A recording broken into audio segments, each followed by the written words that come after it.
Bonsoir à tous. Sur la route d'Etoudi 2018, des cartes électorales sont toujours indisponibles dans certaines antennes communales d'Elekam. À 10 jours du scrutin présidentiel, cette situation inquiète des Camerounais appelés à élire le prochain président de la République du Cameroun. Et dans l'écho de campagne, vous suivrez des candidats engagés dans une démonstration de force à travers la mobilisation des sympathisants et militants rassemblés pour leur cause. On en parle en ouverture de ce journal.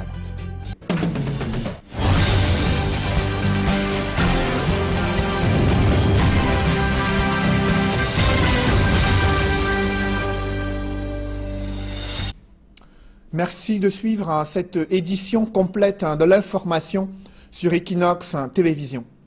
Après les meetings populaires de ses adversaires politiques, le candidat du RDPC a mobilisé des sympathisants, des jeunes et des milliers de personnes dans les rues de Yaoundé, conducteurs de mototaxi, des jeunes acteurs de la société civile qui sont sortis en masse pour soutenir le candidat du parti au pouvoir, Paul Biya, président sortant et candidat à sa propre succession. Compte rendu, Emmanuel Diop et Guy Zogo.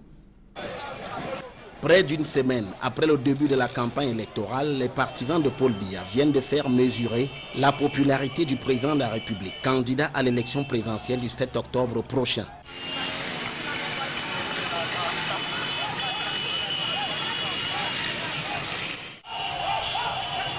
Cette sortie a pris la forme d'une marche de soutien regroupant l'association Génération 35 Jeunes, les mototaximens, les femmes Bayam Selam, les sauveteurs et Ader Paul Biya, regroupement des étudiants des universités du Cameroun.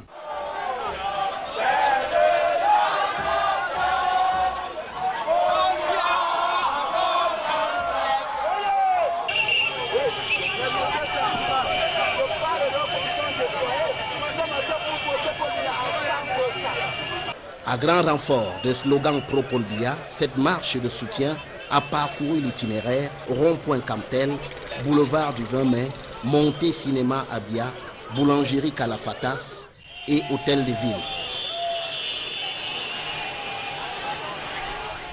Au bout de ce parcours, ce sont près de 20 000 sympathisants de Paul Biya qui se sont retrouvés, massés sur l'esplanade de l'hôtel de ville de Yaoundé. Ces différentes associations ont alors délivré au ministre de l'administration territoriale des messages destinés à Paul Biya, lesquels se résument à ce que le vote de ces catégories sociales lui est assuré au soir du 7 octobre prochain.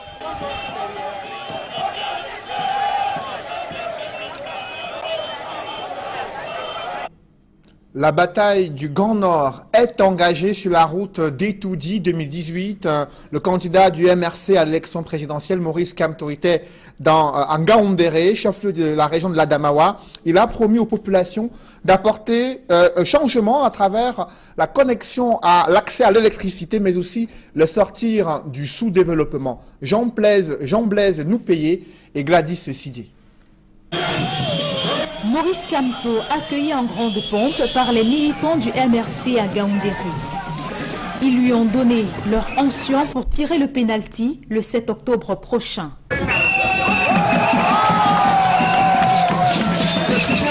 Le meeting s'est poursuivi jusque très tard et malgré la pénombre, il a délivré son message aux populations. Maurice Kamto promet l'accès à l'électricité pour 80% de familles camerounaises s'il est élu président. D'ici la fin de mon mandat fini, je vais connecter à l'électricité 80% des familles camerounaises. Le candidat du MRC à l'élection présidentielle peut compter sur la région de l'Adamawa. En tout cas, les potentiels électeurs ici semblent avoir été séduits par son discours. Et selon le porte-parole du candidat du MRC, un meeting de Maurice Kamto se déroule ce soir à Garoua, capitale régionale du Nord. Il présente aux populations les axes stratégiques de son programme économique pour réduire la fracture sociale dans cette partie du Cameroun. Toujours dans cet écho de campagne, Akere Mouna était à la rencontre des populations de Douala ce jour. Le candidat du FPD a tenu un meeting au stade Sikam. Il a invité tous ceux qui sont venus l'écouter à lui accorder le suffrage afin qu'ils puissent améliorer leurs conditions de vie et mettre en place sa stratégie de gouvernance pour un Cameroun émergent avant 2035. Compte rendu, Farel Bounia et Sylvestre Zangaou.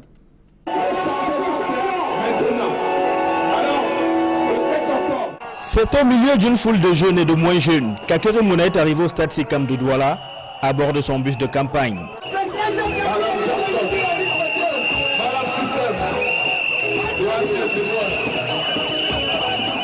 Passé ce moment, le candidat du FPD s'adresse aux populations. 36 ans au pouvoir, 36 ans sans route,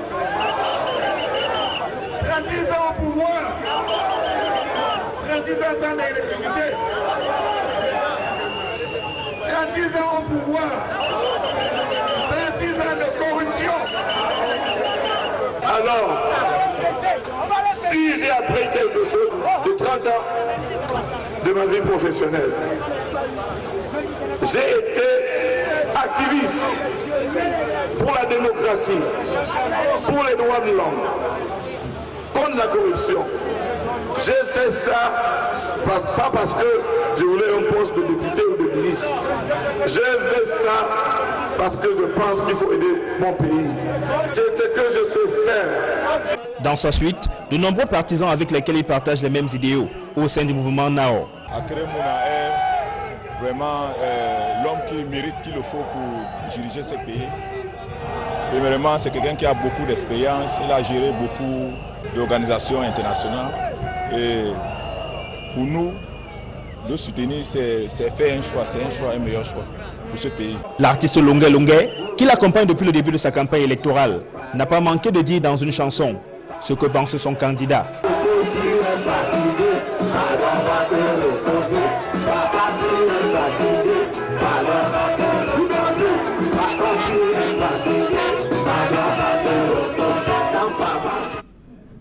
Sur les braises ardentes de la crise anglophone, l'offensive de charme du RDPC est observée auprès des chefs traditionnels et des leaders d'opinion afin de les convaincre de voter le candidat Paul Biya, présenté comme l'artisan de l'unité nationale et la prospérité. Et dans cette caravane, la présence de Amina Touaïdio, la fille du défunt président, a suscité un intérêt particulier. Compte rendu, Eric Martial Ndjomo. Porte-à-porte et meeting sont les moyens choisis par Amina Touaïdio pour convaincre les populations du Nord-Ouest afin qu'elles élisent Paul Biya le 7 octobre prochain. Sa Majesté, le fond de coin.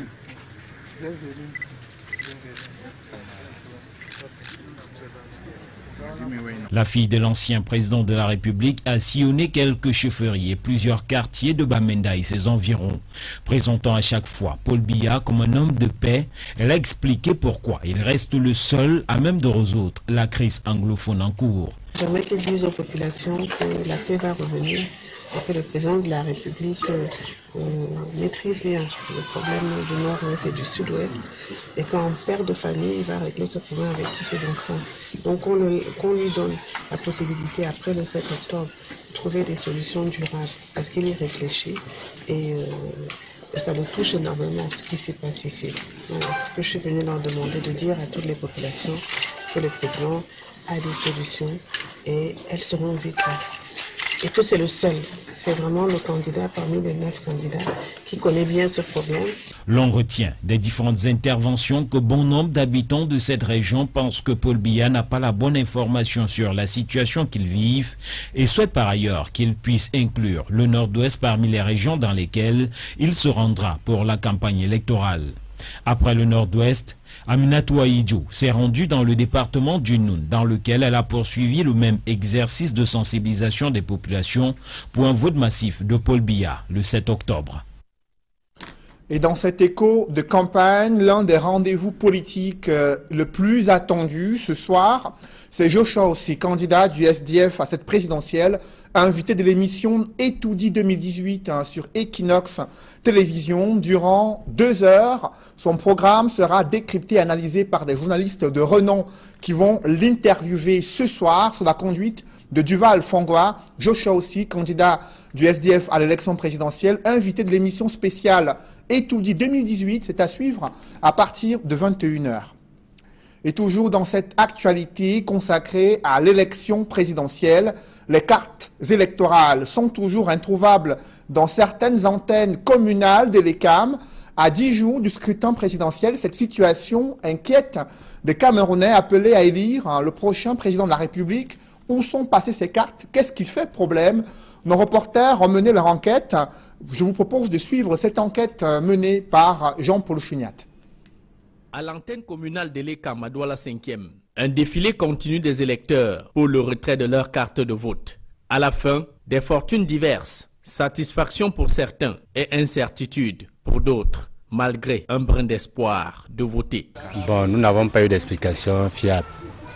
Et juste le petit papillon que j'ai en main là, il me demande de ne pas jeter ce papillon jaune et que je revienne dimanche. Je n'ai pas pu retirer ma carte. Bon, on m'a dit que ce n'est pas encore sorti, que je revienne plus tard. Tant ça fait quand même plus de 4 mois que je me suis inscrit. À quelques exceptions près, c'est le même scénario dans les antennes de l'ECAM du Vouri, du littoral, voire du Cameroun tout entier. Il y a des citoyens qui se sont amusés à tester le système. Ils n'auront pas, leurs cartes ne sont pas disponibles. Parce qu'ils ont essayé de s'inscrire plusieurs fois. Que ceux-là, ils auront beau tempêter, leurs cartes ne sont pas disponibles. Indique alors Elections Cameroun, le droit de vote est inaliénable pour tout inscrit. Si même par extraordinaire n'a pas été produite, vous êtes dans la liste électorale, dans le fichier électoral, vous votez. Vous votez en vous faisant identifier par la commission locale de vote. Donc vraiment, je voudrais que les gens soient rassurés que tout est fait pour que chacun puisse retirer et avoir sa carte d'électeur. À la réunion de restitution des travaux de l'ECAM pour la présidentielle, la région du littoral a reçu près de 10 000 nouvelles cartes d'électeurs. S'apprêtant à descendre sur le terrain pour la distribution mobile de ces cartes dans les quartiers, la trentaine de représentations de l'ECAM du Vouri, Mungo, Nkam et Sanaga Maritime ont presque toutes reçu le matériel et tous les kits électoraux à jour J du déploiement pour le vote. Vous avez certainement regardé cette autre vidéo où des jeunes élèves sont contraints de danser de façon indécente sous le regard d'un soldat camerounais. Une scène choquante et humiliante dans une vidéo devenue virale depuis quelques jours. Elle se déroule dans la région du Nord-Ouest et le gouverneur révèle que ce soldat ayant filmé ses enfants a été identifié, arrêté et des sanctions disciplinaires ont été prises à son encontre sans que des poursuites judiciaires ne soient engagées. Le gouverneur du Nord-Ouest rassure que c'est un cas isolé d'indiscipline qui ne saurait engager la responsabilité des forces de sécurité et de défense engagées à protéger les populations dans les régions anglophones. Dans le reste de l'actualité, ça bouillonne au marché New Deido dans le 1er arrondissement de Douala. Des commerçants ont fermé boutique pour protester contre l'éventualité des casses annoncées dans cet espace marchand. Ils déplorent le fait qu'ils payent des taxes au quotidien sans que leur espace marchand ne soit aménagé pour le faciliter le travail. Reportage d'Alas Tiana et Julingue Nyondé.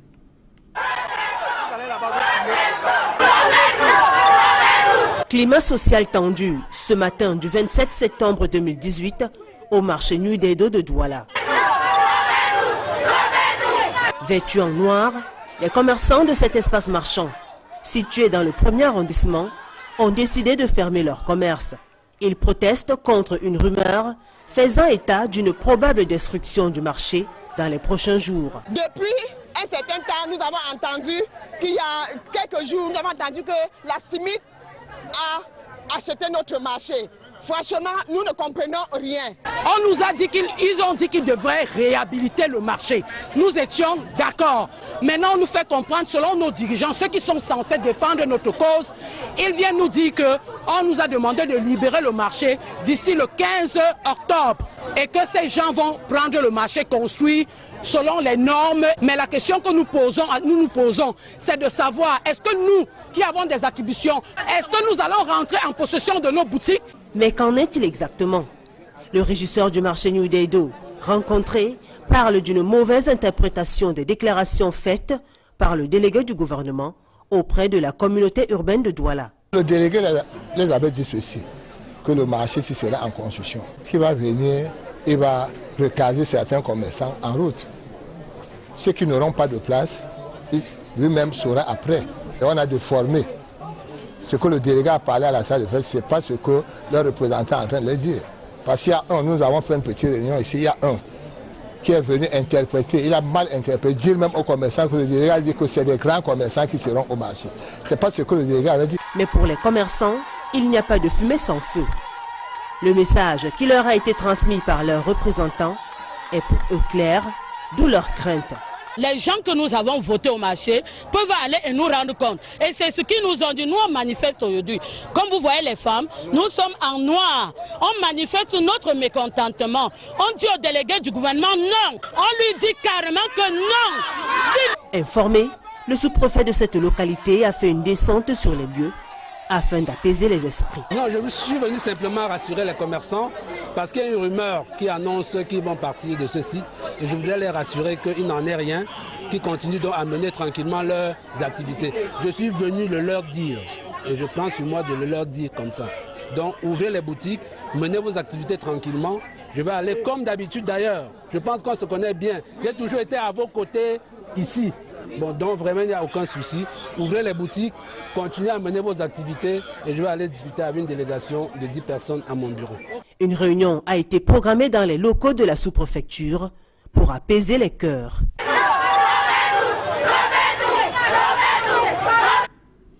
Où en sont les travaux de construction d'une usine au pied du barrage de Lompangar afin d'électrifier plus de 200 villages dans cette partie du Cameroun? Élément de réponse dans ce reportage. Cette fois, c'est la bonne. Les travaux de construction de l'usine de pieds à Lompangar peuvent démarrer. C'est le ministre Gaston Elundou et Somba de l'eau et l'énergie qui vient de lancer les travaux qui vont durer 32 mois. Effectivement, je le confirme. Les travaux qui démarrent aujourd'hui, ils seront livrés dans 32 mois. Le chantier n'a pas démarré comme vous pouvez l'imaginer au moment voulu parce qu'il fallait mobiliser toutes les ressources financières. Mais aujourd'hui, c'est chose faite.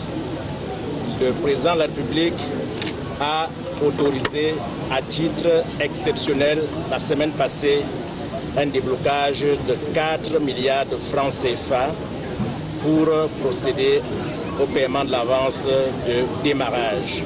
Construite au pied du barrage de retenue, l'usine de pieds aura une puissance installée totale de 30 MW et sera équipée de 4 turbines de type Kaplan vertical.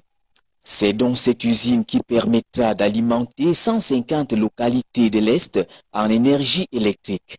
En attendant, la région du Soleil Levant continuera à être alimentée à partir du thermique, un véritable handicap de développement. Nous devrons continuer à faire appel aux centrales thermiques qui demandent des approvisionnements en gasoil. Nous avons donné des instructions suffisamment fermes à Eneo pour rendre disponible le combustible dans ces centrales. Au même moment, en attendant la mise en service de cette usine, il y a des nouveaux groupes qui seront installés à la centrale thermique de Bertois, ceci avant la fin du mois d'octobre. Gaston Esomba Elundou a aussi profité de son séjour pour visiter le projet de réhabilitation du réseau d'eau de Bertois. La région de l'Est verra le volume d'eau multiplié par 3. Ce qui permettra de répondre à ses besoins dans au moins 15 années. Et le calendrier de livraison de cet ouvrage, il est connu. Tous les agrégats sont mobilisés, tous les pipes sont là. Dans 9 mois, cette adduction d'eau sera livrée. Rappelons que le réseau actuel est vieux de 43 ans avec seulement 4500 abonnés. Dans le septentrion, des artisans tanneurs décrivent leurs conditions de travail malgré l'inauguration d'une nouvelle usine de transformation équipée afin de faciliter leurs conditions de travail. Amadou Daïrou et Julingue Nyondé. Le métier qui semble avoir le plus inspiré les jeunes de la ville de Maroua, c'est la tannerie. Il s'agit de la transformation de la peau de bœuf en cuir. Chaque jour, ces jeunes affrontent les intempéries.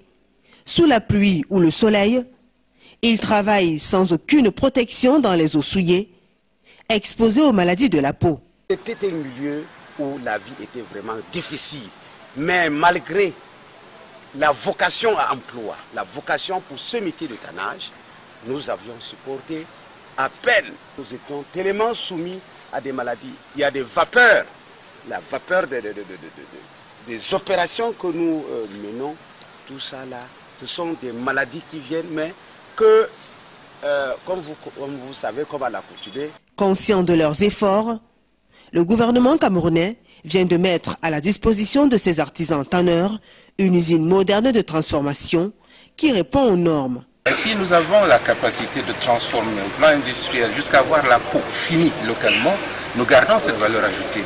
Et nous voulons aussi, à travers cette démarche, promouvoir dans le secteur, bien entendu, de la maroquinerie, dans le secteur de la menuiserie et dans bien d'autres secteurs, l'utilisation de nos peaux. Les peaux de vin et de caprin ici à Maroua vont faire l'objet d'un traitement adéquat.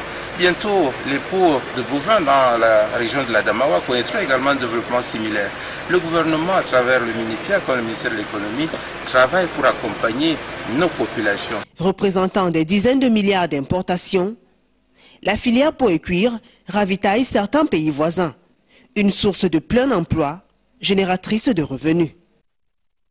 En bref, à présent, cette messe pontificale qui s'est tenue à la cathédrale Notre-Dame de Fatima située à Ezeka, c'est en hommage à Monseigneur Dieudonné Bokmis, sous la conduite du président de la conférence épiscopale nationale, Monseigneur Samuel Cléda, les autres évêques. La communauté chrétienne ont fait le déplacement afin de prier pour le repos de son âme. Et parmi les personnalités présentes à cette messe pontificale, en l'hommage de Monseigneur Dieudonné Bokmis, il y avait Cabral Libi, candidat du Parti Univers à l'élection présidentielle. Un public reportage dans ce journal, une marche sportive organisée sur l'initiative du groupe Bolloré dans les artères de la ville de Douala. Reportage.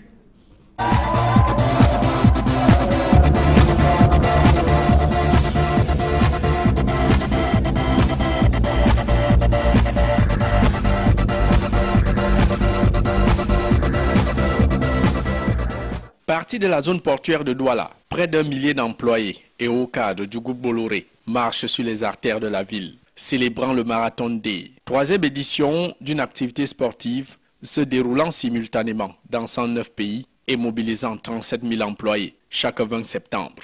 Vallée Besseke, centre commercial d'Aqua, quartier Kanyabassi, Mbopi, avec point d'arrivée au lieu-dit IPD, au quartier Ndoksimbi. Dans la cour de récréation de l'école publique de la Cité des enseignants, le groupe Bolloré étale tout son sens de responsabilité sociétale à travers la rénovation complète du cadre de travail de cette petite communauté éducative. 4 salles de classe, 5 toilettes qui étaient presque hors d'usage pour leur état de délabrement très avancé. Je reçois à mes côtés quelqu'un qui vient m'apporter un secours. Je travaille depuis des années à satisfaire les besoins de cette école. Et ce donc le groupe Bolloré Cameroun apporte à cette institution me va droit au cœur.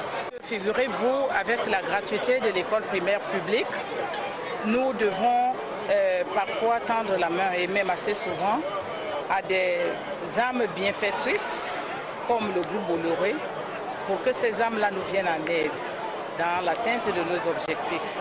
Donc nous ne pouvons que vous dire merci et merci. Merci au groupe Bolloré. En plus de cette réfection de fond en comble des bâtiments, Le groupe Bolloré offre 100 tables-bancs, du matériel didactique pour faciliter le travail des enseignants et des élèves de cette école. Le 20 septembre est une journée symbole, mais la politique sociétale et environnementale est une habitude. Depuis 2 ans, le président Cyril a décidé de concentrer, de massifier l'aide sur la jeunesse. Contrôleur de gestion chez Bolloré, ce jeune homme n'en croit pas à ses yeux que l'entreprise qu'il emploie a réhabilité l'école où il a fait ses premiers pas. Nous exhortons les dirigeants de cette école d'utiliser, de faire bon usage de ce que nous avons donné et de dire à nos jeunes enfants de toujours y croire. Parce que quand je commençais ici, je ne croyais pas. Je ne croyais pas que je pouvais intégrer ce grand groupe et au poste que j'occupe aujourd'hui. Alors je dis sincèrement merci au groupe Bolloré de me faire cet honneur. En plusieurs années déjà passées en Afrique, le groupe Bolloré s'investit et investit dans la construction des points d'eau potable, des équipements socio-éducatifs, sanitaires et surtout des assistances humanitaires multiformes aux plus démunis.